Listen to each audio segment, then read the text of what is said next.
ሰላም እንዴት አላችሁ? ውድ የድል ቤት የዩቲዩብ ቻናል ተከታታዮች፣ አሁን ያለንበት ወቅት በተለይ በሀገር አሜሪካ የምንኖር ሰዎች ታክስ ፋይል የምናደርግበት ወቅት ነው። እንግዲህ ዓመቱን ሙሉ የሰራነውን ነገር ታክስ ፋይል እናደርጋለን። እንግዲህ እዚህ ሀገር ታክስ ፋይል ስናደርግ በጣም የሚለዩ ብዙ ነገሮች አሉት ከኢትዮጵያ። ስለዚህ ታክስ ፋይል ማድረግ የሚሉ አማርኛዎችን ስትሰሙ ያላችሁ አዳዲስ ሰዎች ካላችሁም ደግሞ ረጅም ዓመትም በሀገር አሜሪካ ኖራችሁ ታክስ ፋይል እያደረጋችሁ የገጠማችሁ ብዙ ነገሮች ሊኖራችሁ እንደሚችሉ ገምታለሁ። ግን ዛሬ እስቲ ከትክክለኛ ባለሙያ ጋር ታክስ ፋይል ማድረግ ማለት ምን ማለት ነው? ታክስ ፋይል ስናደርግስ ማድረግ የሚገቡን ጥንቃቄዎች ምንድን ናቸው? የምንሰማቸው ነገሮችስ ምንድን ናቸው? እንዴትስ ነው ትክክለኛ ታክስ ፋይል ማድረግ ማለት የሚሉትና ተያያዥ ፋይናንሻል ጉዳዮችን አጠር ላለ ቆይታ እንድናወራ እንግዳ ጋብዤላችኋለሁ። እንግዳዬን እንግዲህ ብዙዎቻችሁ በተለያዩ ሶሻል ሚዲያዎች እንዲሁም ደግሞ በሚኒስትሪም በኢቢኤስ ቴሌቪዥንም በተለያዩ ፋይናንሻል ጉዳዮች እንግዳ ሆና የተለያዩ ሙያ አስተያየቶችን ስትሰጥ የምትሰሟት የቲ ናት እና የቲ ሰዓቱ እንግዲህ በአሜሪካን ሀገር ፋይናንሻል ጉዳዮች ላይ የምትሰራ እንዲሁም ትክክለኛ ቃሉን እሷ በኋላ ስትተዋወቀን ትነግረናለች። የቲ ፋይናንሻል ብላ በራሷ የምትሰራ ከ20 በላይ ዓመታትን በዚህ ስራ ላይ ያለች እንግዲህ ብርቅዬ ኢትዮጵያዊ እህታችን ናት።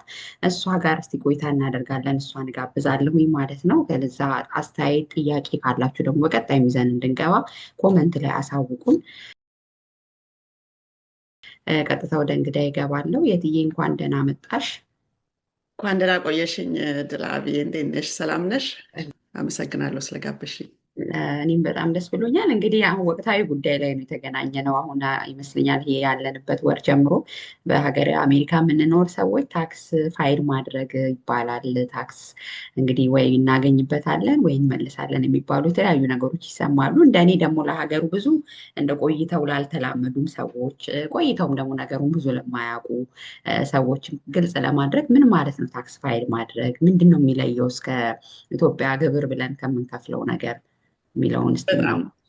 ጥሩ ጥያቄ ነው። እንግዲህ እኔ እዚህ ዙሪያው ላይ እንዳሉት ነገሮች መጀመሪያ ስለራሴ ድንገራቸው እና እህታቸው የቲ በዚህ በኖርዘርን ቨርጂኒያ ውስጥ ነው የምገኘው እና በፋይናንሻል ሰርቪስ እና በሪል ስቴት ዙሪያ ነው ያለሁት።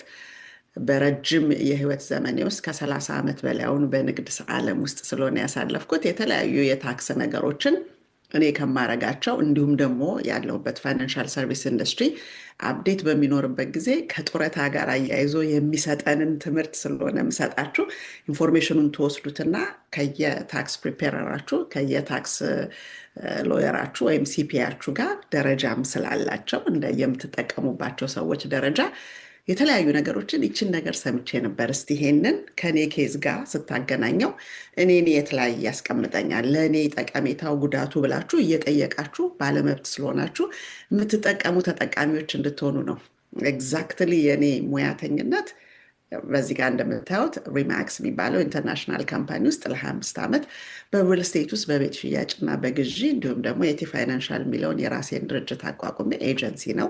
ቤተር ቢዝነስ ቢሮ አክሬዲትድ ነው። እነዛን ነገሮች ህጋዊ የሆኑ ነገሮችን የአፍ ወለምታ የሌለባቸው የአሜሪካኑ ሶሳይቲ ደግሞ ገና ሊዋዋል ሲመጣ እንደኛ ቋንቋይን ይናገራል ነጭ ነው ጥቁር ነው ብሎ ሳይሆን የሚመጣው ቤተር ቢዝነስ ቢሮ አክሬዲትድ የሆነ ድርጅት ነው ወይ ያለ ፈዱሻሪ ነህ ወይ ብሎ ይጠይቃል። ስለዚህ ያ ማለት ከሀቅ ውጭ ሌላ ነገር ቢናገር አንድ ሰው ወደ እስር ቤት እስከመሄድ ድረስ የሚያደርስ ረዘም ላለ ጊዜ ስለሆነ ሰዎች በራሳቸው መተማመን አለባቸው በእነዚህ ሁኔታዎች ውስጥ ድርጅታቸውን አያይዘው ለመስራት እና በእነዛ ሁኔታዎች ውስጥ ነው ያው ብዙ ኮርሶችን በመውሰድ ራስ ላይ ኢንቨስት በማድረግ በጣም የማምን ሰው ስለሆንኩኝ እንግዲህ ከ30 ዓመት በላይ በቢዝነስ ውስጥ 25 ዓመት ደግሞ ሪል ስቴት ውስጥ አሁን ደግሞ ፋይናንሻል ሰርቪስ ኢንዱስትሪን ጨምሬ ሳገለግል ብዙ ከእውነት የራቁ ነገሮች ስለምሰማ ማንንም ኤግዘምት ሳታደርጉ ሁልጊዜ የምታጣሩ ጠያቂ አዋቂና መራጭ ተጠቃሚ እንድትሆኑ ነው የምፈልገው። ስለዚህ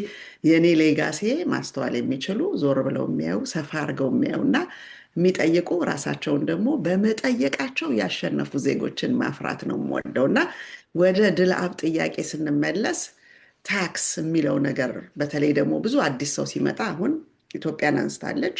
እኔ ኢትዮጵያ ከ9ኛ ክፍል እስከ 11ኛ ክፍል የሳመር ጆብ ሰርቻለሁኝ። ግን በዛ ዘመን ከልጅነቱ ጋር ምን እንደሆነ የሚያደርጉት አላውቅም። የሚሰጡኝን ገንዘብ ብቻ ይዤ ወደ ቤት ነበር የሚሄደው፣ ወደ ቤተሰቦቼ ማለት ነው። ግን አሁን ላይ የሚመጡት ሰዎች ሲናገሩ መንግስት ነው ታክሶን የሚተምንልን በንግዳችን አይነት የሚል አለ። አሜሪካን ሀገር ስትመጡ ደግሞ መንግስት ሳይሆን የሚተምነው በታማኝነት ይሄ ነው ያገባሁት ብላችሁ በተለይ ሰልፍ ኢምፕሎይ ስትሆኑ ወስዳችሁ የመንግስትን ወደ መንግስት የራሳችሁን ወደ ራሳችሁ ታስቀራላችሁ የሚል ኖርማል ስብዕና ያለው ሰው የሚለውን በቃ ያካተተ ስለሆነ የእሱ ያልሆነውን ምን ሊያደርግ የሰው ልጅ ይወስዳል የሚለውን ነገር ስላመኑበት ይመስለኛል። እኔ ራሴ ሳስበው ሁኔታውን ዳትስት እንደዛ ነው ስንከፍል የኖር ነው። በነገራችሁ ላይ ለ39 ዓመት ነው እንግዲህ የኖርኩትና ይህን ሁሉ ዓመት ደግሞ ታክሴን እየከፈልኩኝ ነው የኖርኩትና ታክስ በመክፈላችን የምናገኛቸው ብዙ ጥቅሞች አሉ። የቤተሰብ ማምጣት አለ። እዚህ ሀገር አንዳንድ ነገሮች የምንፈልጋቸው ራሳችንን ማሳደግ ስንፈልግ ማሰላችንን የሚያሳየው እኛ በልተን ያፈራ ነው በስፖርት ወይም ደግሞ አቋማችን አይደለም፣ የታክስ ሪተርን ዶኪመንታችን ስለሆነ እዛ ላይ ያልሆነ ነገር ሌላ ሀገር ላይ በለመድነው ነገር እዚህ ሀገር ላይ መተን ደግሞ ወይም ሌላም የምትኖሩበት ሀገር ላይ ምንሄድበት በሙሉ ሮም ስትኖር እንደ ሮማውያን ኑር ስለተባለ የራሳችንን ቀላቅለን ልናረግበት ስንፈልግ ተጎጁ ማን ነው የሚለውን ነገር በግልጽ መረዳት ያስፈልጋል። ብዙዎች ግን እንዳልተረዱት በተለይ ጡረታቸውን በሚመለከት የተለያዩ ፋይናንሳቸውን በሚመለከት የድብብቆሽ ህይወት ይታያል። ግን አደ ኤንድ ኦፍ ደ ዴይ የተደበቀ የሚመስለው ሰው ራሱን ነው እየጎዳ ያለው እና ያንን ስናይ እኔ ታክስ መክፈል አለብኝ ወይ ብሎ አንድ ሰው ይጠይቃል ራሱን። መክፈል ያለበት መቼ ነው? እንዴት ነው? ምንም የማይሰራ የቤት እመቤት ከሆነ ወይም ደግሞ ምንም አይነት ገቢ በየትኛውም አቅጣጫ የሌለው ከሆነ ምኑን ነው ግብር ፋይል የሚያደርገው? ነገር ግን ገቢ ተብለው የሚቆጠሩ ነገሮችን እንድትከፍሉ ይፈልጋል። ከዛ ውስጥ አንድ የሆነ ኢንካም ለፍተን ያመጣነው ገንዘብ ካለ ግብር እንድንገብር እንጠበቃለን ማለት ነው። ሰልፍ ኤምፕሎይ ወይም ደግሞ የግል ሰራተኛ ሆነን ማን የግል ሰራተኛ ኤኒቲንግ በቀን ውስጥ ኔበርሁድ ውስጥ ውሻም ድመትም የሰዎችን ቤቢሲት አደርጋለሁ ወይም ሄጄ ምግብ አቀርብላቸዋለሁ፣ ውሃ ሰጣቸዋለሁ፣ የተለያዩ ነገሮች ሳር የሚታጨድ ኤኒቲንግ የቅጥር ቅጽ ሳይኖረው ግን ስራና አሰሪ የሚለው ነገር ካለ እንግዲህ ልብ በሉ እናንተና ፈጣሪ እና ያ ብሩን የሚከፍላችሁ ሰው ነው የሚያውቀው። መጥቶ አንድ ሰው በዚህ አሁን በረዶ ባለበት ሰዓት በረዶውን ጠርጋለሁ ብሎ ኔበርሁድ ውስጥ እየዞረ ቢያደርግ የቤቱ ባለቤትና እሱ እና ፈጣሪ ናቸው የሚያውቁት። ስለዚህ መንግስት ምን ይላል? ሰው ስለሆነ ታማኝ ነው። ያገኘውን የእሱን ወደ እሱ የኔን ወደ እኔ ያመጣል ነው በቃ ዳስ ዘ ካልቸር ሂር እንጂ እንደባበቃለን የሚል ነገር አይደለም። ሌሎች ሰዎች ደግሞ ደሞዝ ኖሯቸው ታክሳቸውን መስሪያ ቤቱ እየቀነሰ ዊዝ ሆልድ እያደረገ የእነሱን ኔት ኢንካም የሚሰጣቸው W2 በሚባለው የሚከፈሉት ሰዎች ደግሞ የተያዘ ገንዘብ ስላለ ባለዕዳ ነኝ ወይስ ይመለስልኛል በሚለው ለማጣራት እነሱ ያደርጋሉ። ስለዚህ በእነዚህ ይሄ ኤርንድ ኢንካም ክሬዲት አገኛለሁ ብሎ የሚያስብ ሰው ካለ የልጆች ኖሯቸው የቻይልድ ክሬዲት የሚሰጠውን አገኛለሁ ብሎ የሚያስብ አንዳንዶቹ ነገሮች ካፕ አላቸው። ቻይልድ ክሬዲት ሲባል ለምሳሌ ኢንካማችሁ 200 ሺህ በጊዜው ያለውን በየጊዜው አፕዴት ስለሚያደርጉ ከዛ የሚያልፍ ከሆነ ልጆች ቢኖሯችሁም ክሬዲቱን ያንን አንዳንድ ሺህም ይሁን የፈለገውን አሁን አፕዴት እየተደረገ ስለሚሄድ ከረንት ይሰጣል የተባለው ለማግኘት የሚችል ሰው አለ፣ የማይችል ሰው አለ። ስታተሱ ራሱ ይወስናል ማለት ነው። ስለዚህ ይሄንን ስናይ በቃ ማንም ሰው $400 በላይ የሚቀበል ሰው አግኝቻለሁ ብሎ ወደ እኔ መጥቶ የሚገባኝን ይሰጠኛል ብሎ የሚያስብ መንግስት ወይም ህግ ያለበት ሁኔታ ነው እና እነዛን ነገሮች በደንብ ማስተዋልና ማሰብ ያስፈልጋል። ታክስ የሚከፍሉ ሰዎች እነዚህ ናቸው ብዬ ነው የምለው። ገቢ ካለሽ ግዴታ መክፈል አለብሽ። ስለዚህ የኢንካሞቹ ታይፕ ሰርቶ የሚያገኝ መሆን አለበት፣ ሰልፍ ኤምፕሎይ መሆን አለበት፣ የግል ሰራተኛ ማለት ነው።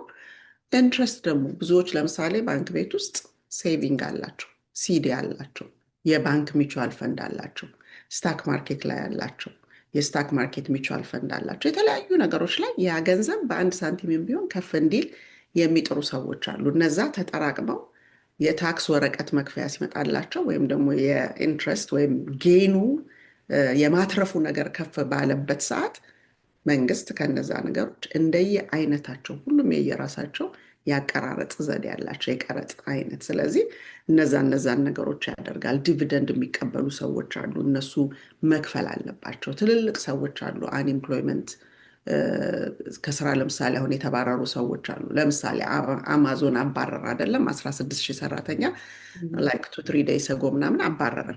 እነዛ ሰዎች ፈቅደው የወጡ ስላልሆኑ ተባረው ስለወጡ አንኤምፕሎይመንት ኳሊፋይ ያደርጋሉ። ስለዚህ ሄደው ባላሰቡበት ሰዓት ስለተስተጓጎሉ በደሞዛቸው መጠን ፐርሰንቴጁን የተወሰነ በየሳምንቱ በየ15 ቀኑ ከአንኤምፕሎይመንት ኦፊስ የሚቀበሉ ሰዎች አሉ ማለት ነው። ስለዚህ ስለማልሰራ ጉልበቴ ስለማይወጣ የሆነ ነገር ሄጄ ከጠዋት እስከ ማታ ሰርቼ ስለማልመጣ ይሄ ስጦታ ነው ብሎ ሊል አይችልም። አንኤምፕሎይመንት ኢንካም ተብሎ ስለሆነ የሚጠራ ሰዎች መክፈል አለባቸው ማለት ነው ግብር። ከዛ ላይ ሪታየር ያደረጉ ሰዎች አሉ። ሪታየር በሚያደርጉበት ጊዜ ደሞዝ አላቸው፣ ሶሻል ሴኪሪቲ ኢንካም አላቸው፣ ፎሮዋንኬ አላቸው፣ ፔንሽን አላቸው። እንዲሁም ደግሞ አንዳንዱ ሰው ቀደም ብሎ የተዘጋጀ ከሆነ ሬንታል ኢንካም አላቸው። ኢንካም ኢንካም ኢንካም የሚለው ነገር በሙሉ ከየትም ይምጣ ከየትም አይነታቸው ይለያያል እንጂ ፓሲቭ ኢንካም፣ ፕሮቪዥናል ኢንካም ተባብለው የተለያዩ ነገሮች ስም ተሰጥቷቸዋል እንጂ ኢንካም በሙሉ ቀረጥ የሚከፈልባቸው ናቸው ማለት ነው። ስለዚህ በዚህ ኢንካም በተጠሩት ኢንካሞች ውስጥ ያሉ ሰዎች በሙሉ ወደ ሲፒኤ፣ ወደ ታክስ ሎየራቸው፣ ወደ ታክስ አድቫይዘራቸው፣ ወደ ታክስ አካውንታንታቸው፣ ወደ ታክስ ፕሪፔረራቸው በሚጠቀሙበት ረድፍ ሄደው መጠቀም ይችላሉ። እና ታክስ መክፈል ያለባቸው እነዚህ ሰዎች ናቸው። እና አዲስ ሲመጡ አዛ ጋር መንግስት በራሱ ካልኩሌሽን የትክክለኛ አሁን ለምሳሌ 1 ብር ዳቦ ሸጦ ግን 15 ብር ክፈል የሚባል ከሆነ አይሆንም። 1 ብር ዳቦ ሸጦ ምናልባት ኤኒቲንግ ከ10 ሳንቲም በታች ያለ ነገር የሚከፍል ከሆነ ደግሞ ለመንግስት በጣም እንትን ነው የሚያደርገው። እና እነዚህን አይነት ነገሮች 10 ሳንቲም አንድ ዳቦ ሸጣልና 10 ሳንቲም አምጣ የሚለው ሰው ስለሌለ እዚህ አንድ ዳቦ ሸጠሃልና ለእኔ የሚገባኝን ስጠኝ ብሎ ሲለው ያኛው በራሱ ካልኩሌት አድርጎ መጥቶ ስለሚቀበል ይሄኛው ደግሞ አምኖኝ ለእኔ ስለተወ በምፈልገው መንገድ ሊሄድ ብሎ የሚለው ነገር እንዴት አድርጎ መጨረሻ ላይ እንደሚጎዳው በውይይታችን ውስጥ እንመጣበታለን። ኦኬ እንደው ከዚህ ጋር ተያይዞ ምናልባት አሁን ብዙ ታክስ ያው ተመላሽ እንዲሆንልኝ ወይንም ደግሞ ብዙ እንዳልከፍል የሆኑ ገቢዎቼን ልደብቅ የሚባሉ ነገሮች አሉና እሰማለሁኝ እና እንደዛ ይቻላል ወይ? ምክንያቱም አሁን አንዳንድ ስራዎች ቅድም አንቺ እንዳነሳሹ ትክክል በደሞዝ ቅጥር ያልሆኑ ደግሞ እንዲህ በግለሰብ ደረጃ የምንሰራቸው እንደ ኡበር ታክሲ እንደ የተለያዩ ስራዎች ላይ እንግዲህ የኛ ማህበረሰብ ይሰራል እና ወጪ ይሄ አውጥቻለሁ ብሎ ይሄን ያህል ታክስ መቀነስ ይቻላል፣ ብዙ ተመላሽ ማድረግ ይቻላል የሚባሉ ነገሮች አሉ እና እነዚህ ነገሮች አንደኛ ይቻላል፣ ሁለትስ ፋይናንሻሊ ለእኛ ስለ ዘመናችን የሚጎዱ ጉዳቶች የሉም ወይ የሚለውን እስኪ እናንሳ። እሱም ጥሩ ጥያቄ ነው የምልሽ። ታክስ ፕሪፔረሮቻችንን ሲፒኤም ሆነ ታክስ አካውንታንት ሄደን እናናገራለን። ማንኛውም ሰው ደግሞ በዚህ ጉዳይ ላይ ሊያነጋግር የሚገባው ያን ባለሙያ ሲሆን ግን አይተማይዝድ የሚሆኑ ነገሮች እኔ ለምሳሌ በንግድ ዓለም ውስጥ ስለቆየሁኝ አዘር ሪልተር ለምሳሌ ድሮ ደንበኞቻችንን ከቤታቸው ሄደን ፒክ አድርገን ቦታውን አዙረን ከዛ በኋላ መልሰናቸው ምናምን ነው ድራይቭ በምናደርግበት ጊዜ የማይሌጅ ወይም ደግሞ የአወጣነውን ገንዘብ ለጋዝ ከሁለቱ አንዱ እንድንመርጥ ይነግረናል ያ ታክስ ሰራተኛ። ስለዚህ የትኛው ያዋጣኛል ብለሽ ነው የምትጠይቂው እንጂ ጠቅላላ እንዴት አድርጌ የነዳሁትን ያልነዳሁትን ነድቻለሁ ብለህ አርግልኝ ብለን አይደለም የምንጠይቀው። ስለዚህ ሰዎች ብዙ ጊዜ በጣም የሚያሳዝነው ነገር ራሳቸውን እንደሚጎዳ ስላልተገነዘቡት ነው። ኢንዴር ኦልድ ኤጅ በዛ ላይ ደግሞ በቃ አቅም በደከመበት ጊዜ እና እርዳታ በሚፈልጉበት ጊዜ ቀደም ብለው የሰሩት ነገር የሚያመጣባቸው ጣጣ በጣም ከባድ ነው። ከባድ ነው ሲባል ባለፈው ሳምንት ውስጥ በወር ደሞዛቸው $171 የሆኑ ሰው ደውለው ነበር። ኢማጅን $171 ስንት ገንዘብ የለመዱ ናቸው፣ ይሰሩ ነበረ። የግል ስራ ስለሆነ ግን ከራሳቸው የወደፊት ህይወት ጋር እንደሚቆመሩ አልገባቸውም ነበረ። ከመንግስት ጋር ብቻ የተቋመሩ መስሏቸው አደ ኤንድ ኦፍ ደደ ቁጭ ነው የሚያደርጉሽ። በቃ ያልዘራሹን ልታጭጂ አትችይም። እና አንዳንዱ ሰው ይሄ በአግባቡ ይሄ አለ ሲባል በጣም ብዙ ነገሮችን ለመጨመር የሚሯሯጥ ሰው አለ። አሁን ላይ እጁ ላይ የሚይዘው ገንዘብ ጠርቀም ያለ እንዲሆን ማለት ነው። ግን ያ ገንዘብ ጠርቀም ያለ ቢሆን ቫሉ እኮ ዲፔንዲንግ ኦን ፐርሰንስ የሰው የአእምሮ ብስለትና የገንዘብ አጠቃቀም የገባው ሰው ከሆነ ኦኬ ከመንግስት አስቀርቼ እዚህ ነገር ላይ አውየው ከዛ በኋላ ይሄ ነገር ይሄን አምጥቶ ያ ገንዘብ በዚህ ሌብል አድጎ ምናምን ወደፊት ገንዘብም መንግስትም ባይሰጠኝ በራሴ ልቆም እችላለሁ የሚል ነገር እያደረጉ ነው ወይስ አይደለም? እስቲ አይደለም። ጀስት ኢሞሽናል ነገር ነው። ኢሞሽናል ነው። አሁን ላለው ነገር ጥቃቅን ነገሮች ማቴሪያል የሆኑ ነገሮችን ለማሟያ ሰዎች አይተማይዝድ የሚደረጉትን ከማይደረጉት ጋር አድርገው ሲያደርጓቸው ይታያል። ምክንያቱም ውጤቱ አሁን 171 ብር ደሞዝ፣ $328 በወር ደሞዝ ያላቸው ሰው መጥተዋል። እና እንዴ እርስዎ ሰው አዳብቶ አድርጎት እንዲሁ ቁጭ ብለው በቃ እንደ ልጅ ነው የኖሩት ማለት ነው? እንዴት ነው እንዲህ ሊሆን የቻለው ስላቸው፣ አይ ያሉ በቃ 40 ዓመት በትራንስፖርቴሽን ስራ ላይ ነው ያገለገልኩት። ሁሉን አይቼዋለሁ። በእጄ ሙሉ ነበረኝ። ግን ያኔ ይህንን የሚነግረን ሰው ስላልነበረ እንደዚህ አይነት ውድቀት ላይ ገባሁኝ ነው። ስለዚህ እንደ ዜጋ ቴስታችን ሀይ የሆነ ስለሆነ የምንወዳቸው የምንፈልጋቸው ነገሮች ግን በጣም ባረም ኦፍ ባረም ወስዶ ሲያስቀምጥሽ፣ የመጨረሻው ወለል ላይ ሲያስቀምጥሽ ደስተኛ አትሆኝም። ግን ያ እንደሚመጣ ማወቅ አለበት እንጂ ስለሚቻል እኮ ነው ሰው የሚያደርገው። ህጋዊ ሉፖሎች ሺህ ሚሊዮን ናቸው ያሉት። ሚሊዮነሮቹ የሚጠቀሙበት መሀል ላይ ያለው የታችኛው ወለል ላይ ያለው ሁሉም እንደየአቅሙ ህጋዊ የሆኑትን አይተማይዝድ ሊያደርግ የሚችለውን ሊጠቅመው የሚችለውን ያደርጋል። ያ ምንድን ነው የሚያደርገው? እስቲ ከረንትሊ ገንዘብ እጅሽ ላይ እንዲሆን ያደርጋል። ሆነና ከዛስ ብለሽ ስትይ ግን ለእኛ ህብረተሰብ የተለያዩ ነገሮች ስሜታዊ ነገሮችና ማቴሪያል የሆኑ ነገሮች ዘለቄታ ያላቸው ነገሮች ላይ ስላልሆነ የሚውሉት እነዛ ገንዘቦች አይወድቁ አወዳደቅ ብዙ ጊዜ ይጠላቸዋል። እና እከሌ ብዙ ያስመልስልኛል የሚለው በሁለት በኩል ልናየው እንችላለን። ትልቁ የመጀመሪያው ጥፋት ከተጠቃሚው ነው። ተጠቃሚው ሄዶ አንቺ ታክስ ሰራተኛ ብትሆኝ ድልሃብዬ እባክሽን እኔ ዘንድሮ አንዳንድ ያለምኳቸው ነገሮች አሉ፣ ቤቴን አድሳለሁ፣ መኪና ቀይራለሁ፣ ይሄን እናደርጋለሁኝና የምጠብቀው ከዚህ ታክስ 15 ነው፣ በዚህም በዛም አድርገሽ 15 ሺህ ወይም 20 ሺህ አምጭልኝ ብዬ ስልሽ ራሱ የታክስ ብራኬት ማንም ሰው ጉግል ሊያደርገው ይችላል። 2026 ኢንካም ታክስ ብራኬት ብላችሁ ብትሉ 10%፣ 12%፣ 22 እያለ እስከ 37% ይወርዳል። እነማን ናቸው ያን መክፈል የሚገባቸው የሚለው ሰንጠረጁ ጎን ለጎን አለላችሁ። ስለዚህ ያንን በምታዩበት ጊዜ ከዛ ውጭ ከየት እንዲያመጣላችሁ ነው ታክስ ሰራተኛው የምትጠይቁት? ያ ትንሽ ግራ ይገባል። እና ታክስ ሰራተኞች ጋር ደግሞ አለ ብዬ የማስበው ነገር ምንድን ነው? እከሌ ብዙ ያስመልሳል፣ እከሌ የሚባለውን እንደ ቀልድ እንደ ኖርማል ነው የተያዘው። እከሌ ብዙ ያስመልሳል የሚለው ስም እኮ ሲሰጣቸው ህገወጥ ነገር ያደርጋል ማለት ነው። በትክክለኛው ቋንቋ የሌለውን አለ ብሎ ይላል ማለት ነው። እና አንድ ለራስም መጠንቀቅ ያስፈልጋል። ምክንያቱም የምንተዳደርበት ስራ ከሆነ አይ እኔ ህገወጥ ነገር ላደርግልህ አልችልም፣ በህጉ ግን የሚለውን አደርጋለሁ ብሎ ያንንም ሰው ከኦዲት ይታደገዋል። ወደፊት ረሃብተኛ ወይም ሜዳ ላይ እንደዋል አይደለም በጣም የማይፈልገው ቦታ ላይ ከሚቀመጥ የመንግስት ጥገኛ፣ ለዛውም ጥገኛ ለመሆን ህግና ህግጋቶቹ ከመቀየራቸው ጋራ የሚመጣውን ነገር ማሰብ ያስፈልጋል። እና ከሁለቱም ጋር የምታየው ነገር አለ። እና እንደውም ብዙ ያስመልሰል ተብሎ ብዙ ማይል ነድቼ ብላ እዚህ እኔ ቲክቶክ ላይ ላይቭ መታ የመሰከረች ልጅ ነበረች። እና ብዙ ያስመልሳል ተብሎ ብዙ ነድተን ሄደን ከዛ በኋላ አይአርኤስ ፍላግ አድርጎ ለኦዲት ጠራት። ሲጠራት እዛ ላይ ልጅቷ ጭራሽ የግል ንግድ ሬስቶራንት ምናምን የሆነ ምግብ ቤት ነገር እንዳላት እና ያ ገቢው አነስተኛ እንደሆነ በዛ ምክንያት ምናምን ተብሎ ያልሆነ ገንዘብ የምትቀበል የነበረው ተቀጣሪ ሆና ግን የሆነ ንግድ ቤት እንዳላት አድርጎ የጻፈው ነገር እዛ ላይ ነበረ። እና እኔ አላቅም አለች። ኦኬ እዚህ ጋር አሁን ለምሳሌ የእሷ ኬዝ ለብዙ ሰዎች አስተማሪ ነው።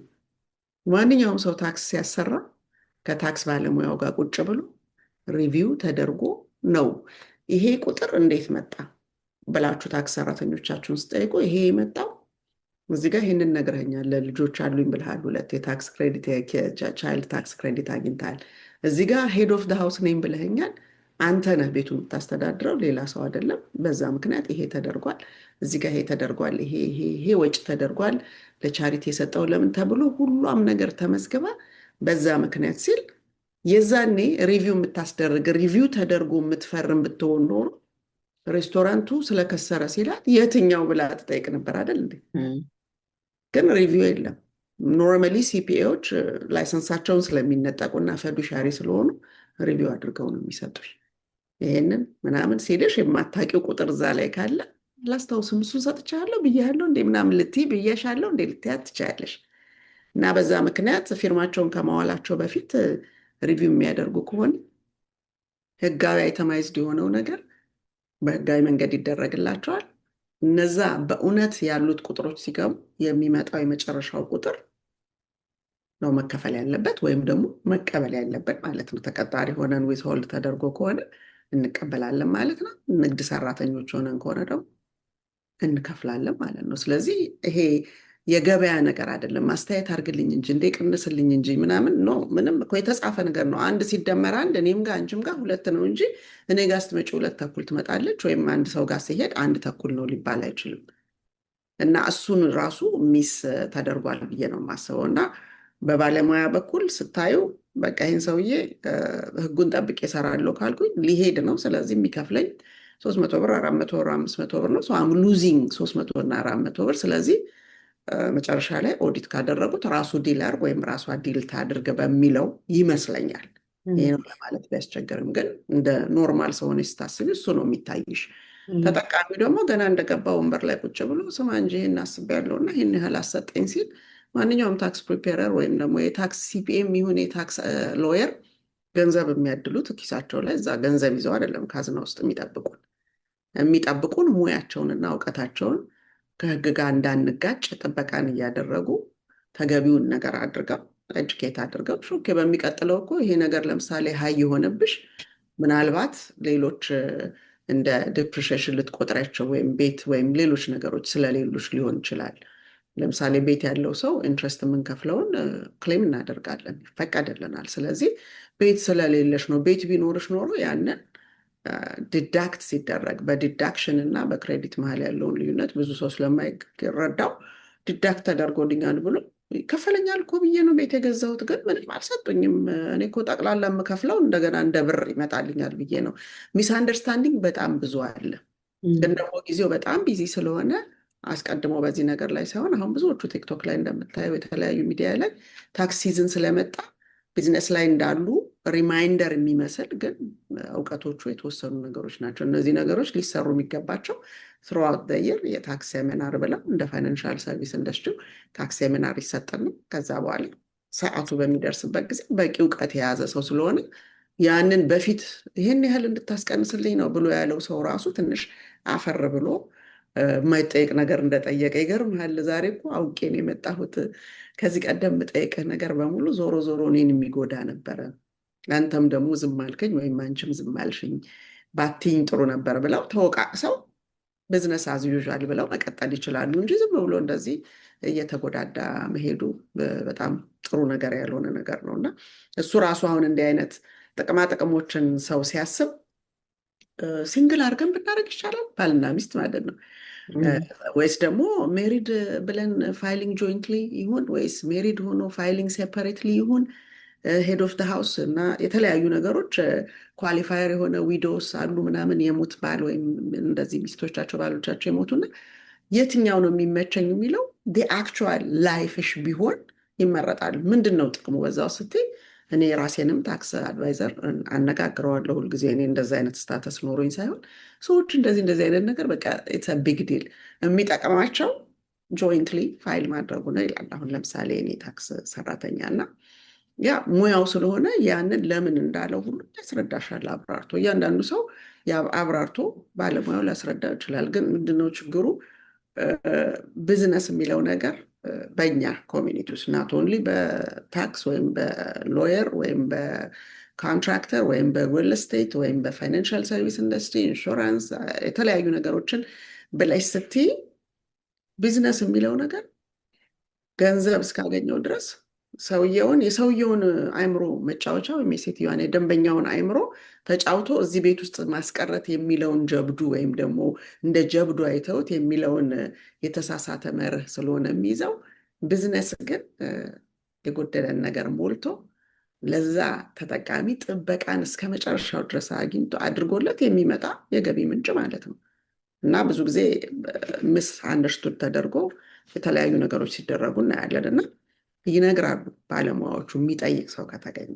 እና ግን ከባለሙያ ሲሄድ ደግሞ አንደኛው ሲንግል ማነው ሜሪድ ፋይሊንግ ሴፐሬትሊ ብታደረግ ነው ብለሽ ብትይ ደግሞ የሚቀጥለው ሰው ጋር ሄጅ ሜሪድ ፋይሊንግ ጆይንትሊ ነው የሚጠቅመው ብለን ብንል እነዚህ ነገሮች ሁለቱ በጣም የተምታታ ነገር ነው የሚሆነው። እና በኮሚኒቲያችን ውስጥ እየተሽከረከረን ራሱ ዞረን ባለሙያ ስንጠይቅ የምንሰማቸው ነገሮች ከተለያዩ ራሱ እኮ ቆም ማለት ያስፈልጋል። ማጥራት የሚችለው ተጠቃሚ ብቻ ነው ስተት እንዳለ አውቁ እንጂ ባለሙያ ሆነሽ ስተቱን ስትናገሪ ብዙ ጊዜ እንደዚህ በእንዲህ አይነት ጥቃት ገንዘብ የሚለቃቅሙ ሰዎች ብዙ ጊዜ ደስተኛ አይሆኑም። እና አላደል ታክቲኬ ይሄ ሻጥሬ ተነቃብኝ አይነት ነገር ስለሆነ የሻጥር አያስፈልገውም። ቢዝነስ ኦነስቲ፣ ኢንቴግሪቲ፣ ኖሌጅ፣ ፕሮፌሽናሊዝም ነው የሚያስፈልገው። እና እነዛ ሁሉ ነገሮች ይሄ ብዙ ስጠኝ ብቻ ሳይሆን በዚህ ዙሪያ ራሱ ብዙ የተመሰቃቀለ ነገር አለና ይሄንን ስታደርጉ ምንድን ነው የሚቀየርባችሁ፣ ምን ስለሚያጋጥም ነው ብለው ራሱ ቢጠይቁ ቤዚካሊ የታክስ ሬታቸውን ከፍና ዝቅ የሚያደርገው በእነዚህ ሲንግል አረጉ፣ ሄድ ኦፍ ሃውስ አረጉ፣ ፋይሊንግ ሴፐሬት ሊሆነ ጆይንት ሊሆነ እነዚህ ነገሮች በሙሉ የስታንዳርድ ዲዳክሽናቸውን የታክስ ሬታቸውን የሚሰጧቸውን የክሬዲት የቻይልድ ታክስ ክሬዲት የምናምን ኤሊጂቢሊቲውን ነው። ስለዚህ እነዛን አንድ ነገር ስታገኝ ሁል ጊዜ ከሌላ ቦታ ከየት ተወስዶ ነው የሚለውን ነገር መጠየቅ የሚችል ሰው ነው የሚያሸንፈው። ቤት እንኳን ስትገዢ ሰፋ ያለ ቤድሩም ይኑረኝ ማስተር ቤድሩም ስትይ አውቶማቲካሊ the other two bedrooms next to your bedroom ከአንቺ ቤድሩም አጠገብ ያሉት አነስ ያሉ መሆናቸውን ማወቅ አለብሽ። ምክንያቱም አንድ ስኩዌር ነው ቤቱ ማለት ነው መሬቱ እዛ ስኩዌር ላይ ነው የምትከፋፊው እንጂ ከጎረቤትሽ ወስደሽ የምታመጪው ነገር ወይም ከዛ ከተመደበልሽ መሬት ከዛ ኤከር ውጭ ሄደሽ የምታረጊው ነገር የለም። ከአንዱ ጋር ስትወስጂ ከሌላው ጋር ቀንሰሽ የሚለው ነገር እሱ በቃ በማንኛውም የዓለም እንቅስቃሴያችን ውስጥ ያለ ነገር ነው።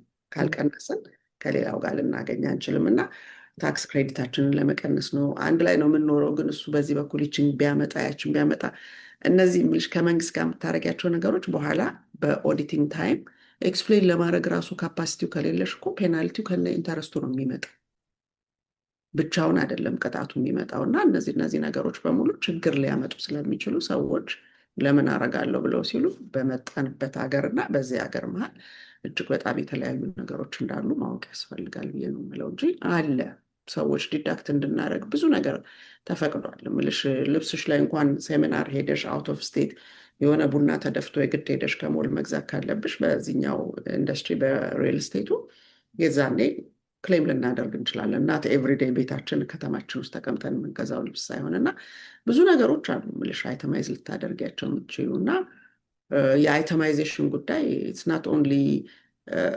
ውሸት ሆኖ ተገኝቶ ኦዲት ሲደረግ ችግር ማምጣቱ ብቻ ሳይሆን ለዘለቄታው ራሱ ስታስቢ ቤት መግዛት ፈልጋለሁ ይላል፣ ግን ታክስ መክፈል አይፈልግም።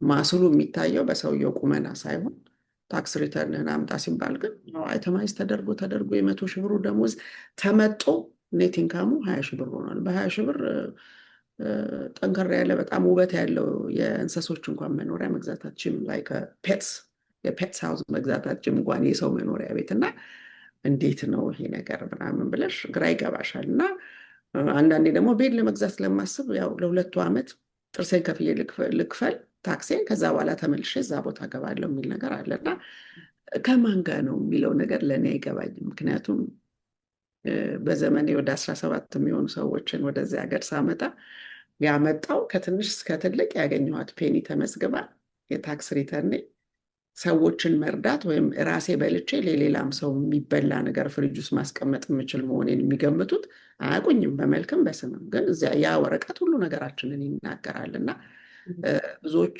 ወላጆቻቸውን ሳያዩ የቀሩ ኢቭን አንዳንድ ሰዎች ደውለው ታክስ ሪተርኔን 4506 ከአይአርኤስ ዳይሬክትሊ ተልኮ ነበረ ወደ ኤምባሲ ተልኮ፣ ግን የታሸገ ማለት ነው እነሱ ከፍተው እንዲያዩት፣ ግን ቪዛ አልመቱም እና ለምን እንደሆነ ምን ይመስላል እዛ ታክስ ወረቀት ላይ ያለ የኔ ወንድም ምናምን ስል ያለው 15 እና 20 ሺህ ብር ነው። እሱስ እንዴት በልቶ ነው የሚኖረው ብለው ሊጨነቁ ይችላሉ። እንኳን ሌላ ሰው አንተ ጋር እንደገና ልትረዳ ትችላለህ፣ ልታኖር ትችላለህ፣ ለወር ለሳምንት ቪዚተር አድርገህ ልታመጣ ትችላለህ የሚለው ነገር ሁሉ አንዱ ከአንዱ ጋር እንደሚያያዝ ማወቅ አለብን። በስሜት ሳይሆን የምንሄደው በህይወታችን ምን እንፈልጋለን፣ ለልጆቻችን ለራሳችን ቤት መግዛት፣ ማከራየት፣ የሚከራይ ቤት የሚገዙ ዘመዶቻችን ቪዚት ሲያደርጉን እንዲመጡ ምናምን ኦል ኦፍ ዲስ ማን ነው የሚለውን እኮ በታክስ ሪተርኑ ነው የሚታየው፣ በሌላ ነገር አይደለም የሚታየው። መግዛት የምትፈልጉት የምትሉት ነገር በሙሉ ማምጣት የምትፈልጉት እንዲኖራችሁ የምትፈልጉት ነገር በሙሉ ከዛ ጋር የተያያዘ ስለሆነ እዛ ላይ ያለው ስህተት በጣም ከፍተኛ ስህተት ስለሆነ ብዙዎችን በጣም ያስቸግራቸዋል። በዚህ በጡረታማ አካባቢ ላለው በማየው በሚቀጥለው 6 እስከ 10 ዓመት ብዙ ሰዎች ያልሆነ ቦታ ላይ ያልፈለጉት ቦታ ላይ የሚቀመጡ መጠነ ሰፊ የህብረተሰብ አይነቶች አሉ። ግን ያንን ደግሞ በቃ እንዲህ ልትሆን ነው ልትሞት ነው እዛው ልትወረወር ነው ምናምን ተብሎ ያልሆነ ነገር ላይ መጣበቅም የለባቸውም። ኤቪደንስ ቤዝድ የሆነና በማጣራት ላይ በመጠየቅ ላይ ሁሏንም ነገር ከተለያየ አካባቢ ሄደው ሲያዩት ለመጠገን የሚቻል ለመጠገን የማይቻል አለ።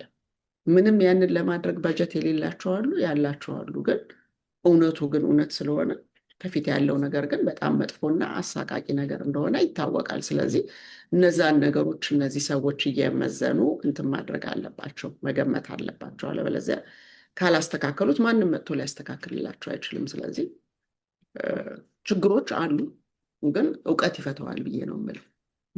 ያ በጣም ያው ዛሬ አልተያዝንም፣ ዛሬ የሆነ ነገር አልገጠመንም ማለት ነገ አይገጥመንም ማለት ስላልሆነ ማወቅ ጥሩ ነው። እውቀት ያው ነፃ ያወጣል፣ የሚያውቅ ሰው አይሳሳትም። አንዳንዴ ባለማወቅም ነው ያው ብር ይተርፍላቸዋል ሲባል ሰው ሁሉ ይፈልጋል እና አንዳንዱ ባለማወቅ ነው፣ አንዳንዱ ደግሞ ሆን ብሎም እንዳልሹ ዛሬ ማልበስበሳችንን አይተን ነው። እሱ ከባድ ነው። ሌላው እንደው አሁን ሳናጠቃልል አንድ 10 ደቂቃ አለን። ታክስ አለማድረግ ማለት በአመት ውስጥ ስራ በበቂ አለመስራት። አንዳንድ ሰው ሲያወራ የምሰማው ነው የሆነ ያህል ወራቶች ውስጥ አመት ውስጥ ሰርቶ ከዛ በኋላ ደግሞ ነፃ መሆን። ምክንያቱም ታክስ የሚመለስልን ብዙ ኦቨርታይም በሰራ ብዙ ገቢ ባስገባ ቁጥር የምትመልሰው ነገር ብዙ ስለሚሆን የምናገኘውን መቆጠብ እና ብዙ አለመስራት። እንደውም አንዳንዴ ጥቁሮቹ ሆን ብለው ስራ ይለቃሉ ይባላል። ምን ያህል እውነት እንደሆነ አላውቅም። እና እንደዚህ አይነትስ ነገር ገቢን መቀነስ አሁን እሱ ከብዙ ነገሮች ጋር ይያያዛል አይደል? ባለፈው 48% እንግዲህ እኛ ኢትዮጵያውያን ምን ያህል ጥቅማ ጥቅም ከመንግስት እንደምንጠቀም ተነስቷል። በተለይ ከዚህ ከፉድ ስታምፕ ከምናምን ጋር ተያይዞ እና እንደዚህ አይነት ነገሮችስ እንግዲህ አሁን ላይ በተለይ የመኖራችን ጉዳይ ላይ ነው መጥቶ አደጋ እየፈጠረ ያለው። ስለዚህ እነዚህ አይነት ነገሮችስ ምን ትያለሽ? ጠቅለል ባለ ሁኔታ ግን ጤናማ ፋይናንሻል ነገር ኖሮን ያው ልንሰራ ልንለወጥ የመጣ ነው እዚህ ሀገር ከመንግስት ጋር ሳንጋይ ጤናማ ፋይናንሻል ነገር እንዲኖረንስ ምን ትመክሪናለሽ? ፋይናንሻል ኢንዱስትሪ ላይ እንዳለው ሰው ያ ምልሽ አሁን ይሄ የምታያቸው ነገሮች አሁን ብዙዎች ሰዎች ክፈሉ የተባሉ አሉ። ፉድ ስታምፕ የተለያዩ ነገሮች የወሰዱ ሰዎች አሁን አምጡ ተብለው የተጠየቁ አሉ። እና ትላንት አጋጣሚ ሆኖ አንድ አዋርድ ፕሮግራም ነበረን እና እዛ ላይ ጠበቆች ነበሩ እና ጠበቆች ሲያወሩ ስሰማ ሁልጊዜ እኔ ከባድ ነገር ስሰማ ህብረተሰቤን ነው የማስበው እዛው ሆኜ እና እነዛ ነገሮችም አሉ ምልሽ ያለ አግባቡ የምንሄድባቸው ነገሮች በሙሉ የሚያመጡት ችግሮች አሉ። ነገር ግን አሁን ይሄ ለምሳሌ ብዙ ባትሰራ ታክስ ብዙ እንዳትከፍል ምናምን ግማሹን አመት ሰርተ እነዛ ነገሮች ለእኔም ለአንቺም አይደሉም። እነዛ ነገሮች ከ$600,000 በላይ ለሚያገቡት ሰዎች የሀብታሞቹን ታችኛው ወለል ላይ ላለው ታችኛው ወለል ላይ ያለውን መሀሉ ላይ ያለው ሰው ምናምን ዝብርቅርቅ ያለ ነገር ትሰሚያለሽ። ብዙ ጊዜ እንደው የማይመስል ነገር ሲነገር ትሰሚያለሽ። እና አንዳንድ ሰዎች ለምሳሌ እዚህ አሁን ሪማክስ ውስጥ ከገቨርንመንት ግማሹ ሚሊተሪ ሆኖ አገልግሎ የወጣና ጠንከር ያለ ፔንሽን ያላቸው ሰዎች አሉ። 3-4 ሺህ ብር ምናምን የሚያገኙ ሰዎች አሉ ከገቨርንመንት በአገልግሎታቸው። ከዛ ደግሞ ከወጡ በኋላ ሪልተር ሆነዋል። ሪፕተብል ካምፓኒ ጋር መምጣት ፈልገው እዛ አሉ። እነዚህ ሰዎች ለምሳሌ አንድ ስፔሲፊካሊ የማውቀው ሰው $150,000 ጋር ሲደርስ ያቆማል። ሰው ማሳየት ቤት መሸጥ ምናምን ያቆማል። ኢንካሙ $150,000 ሲደርስ ከዛኛው ኢንካሙ ጋራ በጣም ወደ ላይ ቡስት አድርጎት ዞሮ ዞሮ ብዙ ነገሩ ስለሚሄድ እኔ ስለመደከም ነው እንጂ ለእኔ ለአንቺ አይደለም ይሄ። እና ከየት እንኳን እንደሚመጣ ይገርመኛል ምልሽ። ለምሳሌ እንበልና 100,000 ብር የምታገኝ ከሆነ ከ100,000 ብር የሚወሰደው ነገር ታክስ ብራኬቱ ላይ እንዳየሽው እንግዲህ ብዙ ነገር አይደለም። በአግባቡም ገብረሹ ማለት ነው። እና በተለይ ደግሞ ተቀጥሮ ለሚሰራ ሰው ሁሉ ነገር ተስተካክሎልሽ ነው የሚመጣው እና ከሱ ላይ አይ ያ እንዳይወሰድ 12% እንዳይሄድብኝ ወይም 22% እንዳይሄድብኝ 50,000 ብር ላድርገው ብለሽ ብትይ የትኛውስ አሰሪ ነው 6 መንዝ እሰራለሁ 6 መንዝ ታክስ እንዳልከፍል ከዛ በኋላ እንገናኝ ብለሽ የምትይው? ሰልፍ ኢምፕሎይ እንደሆነ እንደምታየው የተለየ ቁማር ውስጥ ነው ያለው በሀገሩ በመጣበት ሀገር እንጂ ወደዚህ ሀገር መጥቶ ሊጠቅመው በሚችል ፊውቸሩን ሊያሳምርለት በሚችለው ሁኔታ ሳይሆን ሌላ መንገድ ላይ ነው ያለው። ስለዚህ እነማን ናቸው ስትይ እኛ ኮሚኒቲ ውስጥ አፕላይ ለማድረግ በዛ ሌቭል ሚሊዮነር ብለን የምንላቸው ሰዎች የጣቶቻችንን እንኳን 10ሩን አይሞሉም። ስለዚህ የቀረው ሰው ግማሽ ዓመት ልስራ ግማሽ ዓመት ልቀመጥ የሚለውን ነገር እኔ አላውቅም። እንደሱ አይነቱን ራሱ ምልሽ በሃይ ኢንካም እርነሮቹ በሚሊዮነሮቹ ዘንድ ለምን እንደሆነ ወይም ደግሞ ያው በሃይ ኢንካም ስትዩ ኤክስ ሚሊታሪዎች የነበሩ ሪታየር ያደረጉና አሁን በሪል ስቴት ውስጥ የሚያስተናግዷቸውም ሰዎች ከሚሊዮን ፕላስ በላይ ቤት የሚፈልጉና የ1 ሚሊዮን ብር ቤት ሲያጋዙ አንዳንዴ ሻጩም ገዥም የራሳቸው ሲሆን አንድ 4 5 6 ቤት ከሸጡ በኋላ ኮታው እነሱ ያሉትን ያልፉታል። ከዛኛው ጋር ሲደመር ከዚህ በኋላ ብነዳም ስትረሱ ፔፐርወርኩ ምናምን ብለው ሊያስቡ ይችላሉ እንጂ እኔ 39 ዓመት ስኖር ግማሽ ዓመት ልስራ ግማሹን ዓመት ታክስ እንዳይወስድብኝ ሳይሆን እንደውም የወደፊት ጡረታዬ እንዴት ነው የሚሆነው፣ ልጆቼን ያለ ዕዳ እንዴት ነው የማስተምረው፣ በዕዳ ባስተምራቸው 16 ዓመት ከኩዮቻቸው ወደኋላ ነው የምተዋቸው፣ ወላጅ ሂያጅ ነን፣ ስንሄድ ደግሞ እየማቀቁ የሚኖሩበት ነገር ላይ ጥሎ መሄድ ዋይ ለምን አመጣን፣ ለምን እንደገና ሰፈር እንዲያደርጉ ደግሞ አመቻችተን ለጭንቀትና ለምናምን የኛ የሆነውን ኃላፊነት እንወጣለን። ሌላው ደግሞ ገብተን ለእነሱ ስራ ልንቀጠርላቸውና ልንሰራ አንችልም። ግን እዛ ድረስ ያለውን ነገር እንዴት ነው የምወጣው፣ ይበቃኛል ወይ፣ ምን ያህል ሰዓት ሰራለሁ የሚለውን ነገር ነው። እና ኤክሰፕት ሳንዴ ሞርኒንግ ፎር ዩር ኢንፎርሜሽን 7ቱንም ቀን ነው የምሰራው። ሳንዴ ሞርኒንግ ብቻ ነው እና 39 ዓመት ነው በዛ መንገድ የሄድኩት። ድሮ እንደውም ልጆች ሆነን ምናምን ያው በልጅነት የመጀመሪያው ጊዜ የዛሬ 39 ዓመት ስራ ሲጀመር በ3 ብር ከ75 ምናምን ብቻዬን ስለሆነ መኖር የምፈልገው ሩሜት ምናምን አላውቅም እኔና ለዛ በቂ የሚሆን ነገር እንዲኖር በመፈለግ 2ም ስራ 2 ተኩልም አይነት ነገር ፓርታይም ጨምሬ ስለምሰራ በ6 ወር 1 ጊዜ ነበር ዴይ ኦፍ የነበረኝ እና በአመት 2 ጊዜ ነበር የማርፈው ማለት ነው። አለበለዚያ ግን እሰራለሁ የምፈልገውን ነገር ለማሟላት እኔ ለእኔ ብቻ ስለሆንኩ ያለሁት ማለት ነው። እና ሰልፍ ዲስፕሊን ኮሚትመንት ይፈልጋል። የምንፈልገውን ካወቅን እኮ መስራቱ በደል ሳይሆን ሳትስፋይ ነው የሚያደርገው። እየደረስኩበት ነው፣ የተመኘሁትን ነው እየኖርኩ ያለሁት፣ ምንም የሚያጨቃጭቀኝ ነገር የለም፣ በቃ በራሴ በአቅሜ ነው የምኖረው ብለሽ የአቅምሽን አንድ ድስት ወጥም ሰርተሽ አንድ እንጀራ ላስቲክም ገዝተሽ 7ም 10ም ከዛ በኋላ ሳምንቱን ሙሉ ቢዩ ጦምሽን ደሪ ምናምን እሱ የራስሽ ጉዳይ ስለሆነ ምንም። ግን ያ የምትፈልጊው ሩሜት አልፈልግም እዛ ዋት ዩ ሃቭ ናው ሩሜት አልፈልግም በራሴ ነው የምኖረው፣ ለዛ ቢበቃውን ምን ስራ መስራት አለብኝ እያልን እየተጓጓዝን ነው የምናደርገው። እና ፋይናንሻሊ ስቴብል ለመሆን እኔ ሁልጊዜ እምላቸዋለሁ እውቀት ይጠይቃል። ዝም ብሎ የተረት ተረት ና ልትሞት ነው ልትነሳ ነው ጎፈንድሚ ነው ምናምን እቁብ አይረባም ስታክ ማርኬት ያጠፋል ምን ያደርግሃል ባንክ አካውንት አያስፈልግም ዴቢት ካርድ እንጂ ክሬዲት ካርድ አያስፈልግም ሁልስ ተረት ተረት አነሰሰሪ ነው። ውስጡን በደንብ ፈልፍለው ሲያገኙት መንገድ በሙሉ ያለው ለምድራዊ ህይወቱ መስተካከል እነዚህ ሁሉ ነገሮች ያስፈልጋሉ።